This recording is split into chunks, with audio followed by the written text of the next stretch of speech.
Welcome to the Cruising Prof. Today, we're throwing on our academic glasses to explore a truly monumental piece of work in political science, the 5th edition of Christopher Weibel's acclaimed edited volume, Theories of the Policy Process. If you've ever looked at a government decision, or, the total lack of one, and thought, how on earth did they land on that? Well, you are absolutely in the right place for this explainer. We're going to navigate the incredibly complex, ambiguous, and ever-evolving maze of public policymaking using the most established scientific theories we have today.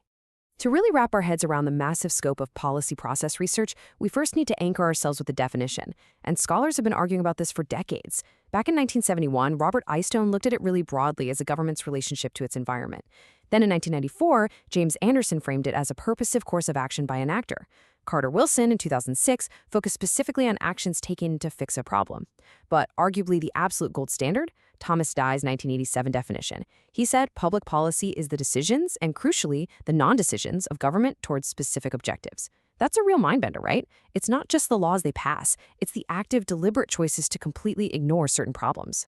Because the real world of governance is, well, incredibly messy, here is our game plan for unpacking it. We'll define the policy process, dig into its foundations and history, look at the role of theory, run through the criteria for those theories, and finally, survey the 8 core theories that make up our toolkit. Section 1. Defining the policy process. Let's clarify exactly what we mean when we talk about researching this space. Okay, it is absolutely crucial that we distinguish between policy process research and policy analysis. When you hear policy analysis, you probably picture think tanks, right? It's about providing specific, actionable tools, like a cost-benefit analysis, and giving direct advice to politicians to solve a problem tomorrow.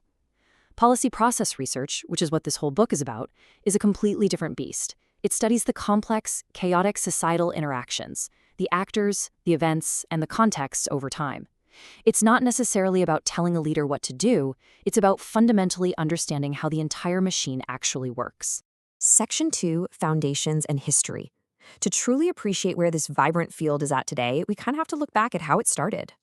The discipline emerged back in the 1950s, championed by Harold Loswell right after World War II as a new approach called the policy sciences. Fast forward to the 1970s, and researchers were trying to wrangle this massive field using pretty rigid frameworks, like the traditional policy cycle. And now, in the 2020s, the field has exploded into these incredibly modern theories that explore highly complex, polycentric governance systems analyzing intersecting networks of actors all across the globe. Harold Laswell was a real visionary. He didn't just want to create some dry, detached academic discipline. He actually envisioned the policy sciences as a unified way to link deep, rigorous knowledge with actionable steps to elevate human dignity and build a better democracy. Modern political science can sometimes lean way too heavily into pure numbers and behaviorism, but Laswell's normative vision, this beautiful idea that our research should ultimately contribute to a better society, is still a massive driving force in policy process research today.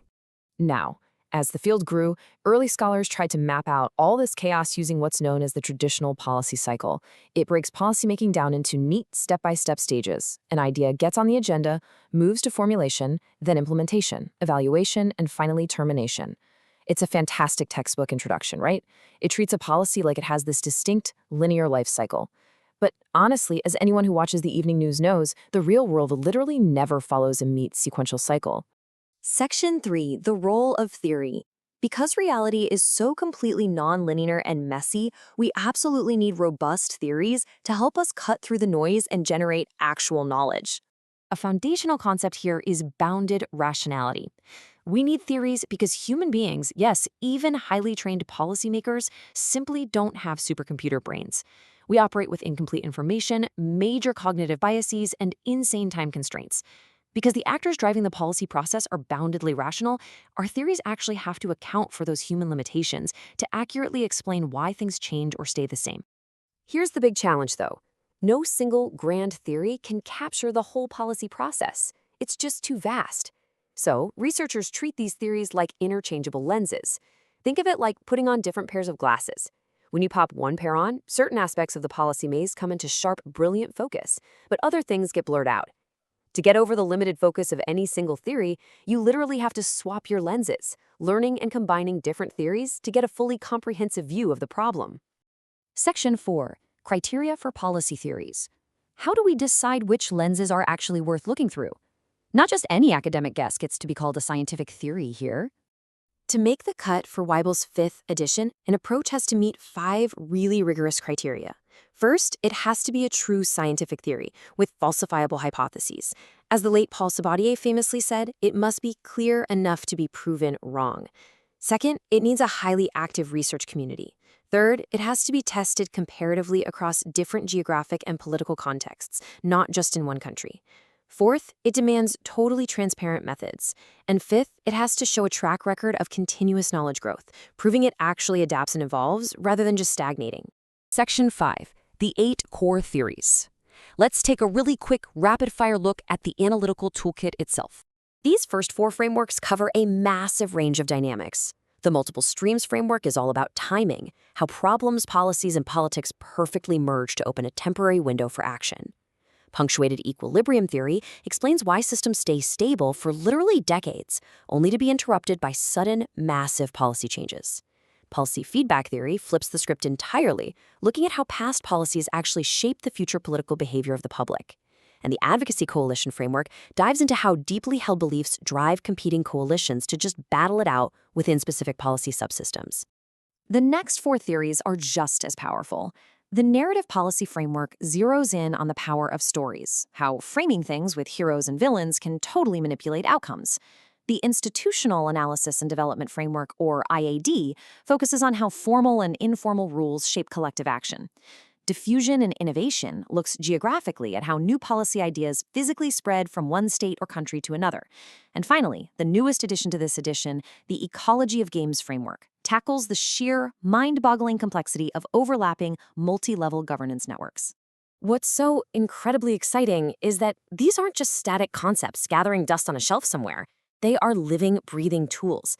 They're continually refined, challenged, and expanded by a vibrant international community of researchers and doctoral students. This global polyphony of voices ensures these theories stay completely relevant to today's most pressing issues, from climate change to social inequities. Ultimately, policy process research is about giving you the tools to understand why governments do what they do and how you can actually engage with them. By embracing these diverse theoretical lenses, we can simplify the overwhelming chaos of the political world. So, here's the thought I want to leave you with today. Which of these powerful theoretical lenses will you pick up to make sense of our complex world? And how are you going to use that knowledge to chart a course toward better governance and advance human dignity? Keep cruising, keep learning, and I'll see you in the next explainer.